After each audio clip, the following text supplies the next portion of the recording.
What's up, you guys? I'm Carson Rouse, back with Business Buzz, where we focus on business, entrepreneurship, and investing. Today, we're going to be going through the pros and cons of an hourly paid job and a salary paid job. So generally speaking, there are two ways that you can be paid for your work. Number one is hourly, where you are paid a fixed rate for every hour that you work. So if you make $10 an hour and work for 8 hours, you make $80.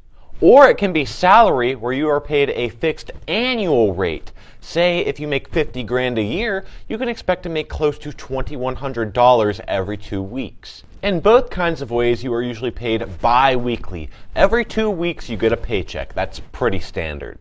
In today's video, I'm just going to be comparing and contrasting the two, hourly versus hourly, and talking through their pros and cons. This may be a bit shorter of a video than usual, but I still think that there's a lot of value here. So first off, let's talk about the cons of being paid hourly.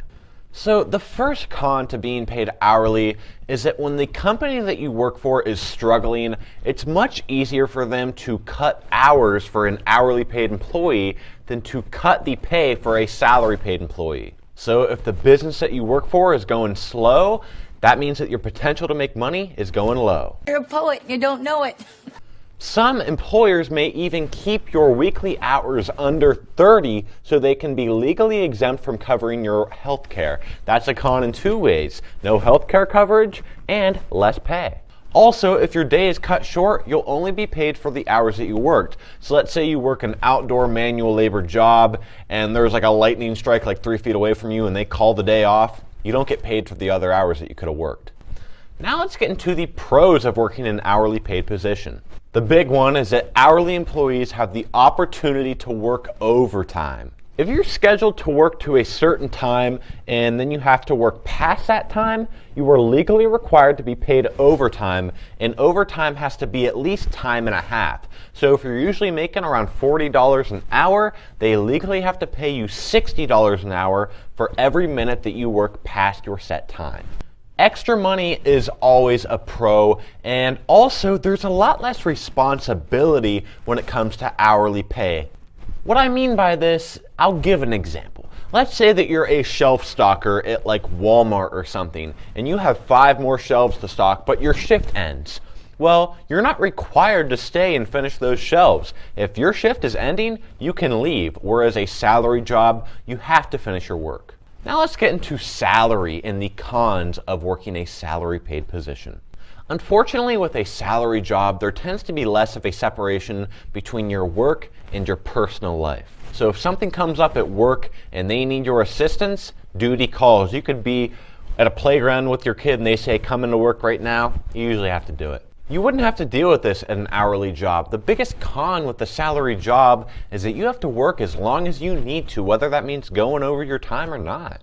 So unlike an hourly job, you don't make overtime, that beautiful overtime. So let's say you're used to working around 40 hours a week at your salary job, but the last week was a bit hectic and you had to work over a little bit and you ended up working 50 hours that week. You don't get paid extra, unfortunately. You just get paid your bi-weekly paycheck that stays the same. By technicality, though, there is a way that you can make overtime when it comes to a salary job. If you make under 23 grand a year and are considered an exempt from a duties test, you can be paid overtime, but that's just a pain, and generally speaking, you're not going to make overtime. But now let's get into the pros. When your paycheck is the exact same every 2 weeks, it makes your budgeting much simpler. We love talking about budgeting on this channel, and when you know the exact amount of money that you'll be working with, it just makes it so much more smooth. When it comes to a salary paid position, employers are generally way more lax when it comes to time. Let's say you go have a 25-minute restroom break because you just ate some Taco Bell and things didn't work out well in your stomach. They won't care so long as you get your work done. Salary paid employees also generally get more perks such as vacation pay. However, this may also be due to the fact that salary paid employees also just generally make more a year and generally have a higher status in the company. When it comes down to it, there's really no better way of being paid. I can't just sit here and tell you an hourly paid job is better, a salary paid job is better. It all depends on your specific situation. So if you're looking at 2 different jobs, one's hourly, one's salary, Take into account all the pros and cons of each, the pay difference, all that, and figure out what's best for you. That's what it's all about. Figure out what's best for your personal situation. Thank you guys for watching this Business Buzz video. I hope you took some value out of it, even though it was probably more of a shorter video. Thank you guys for watching. Subscribe to the channel, and I will see you guys next time.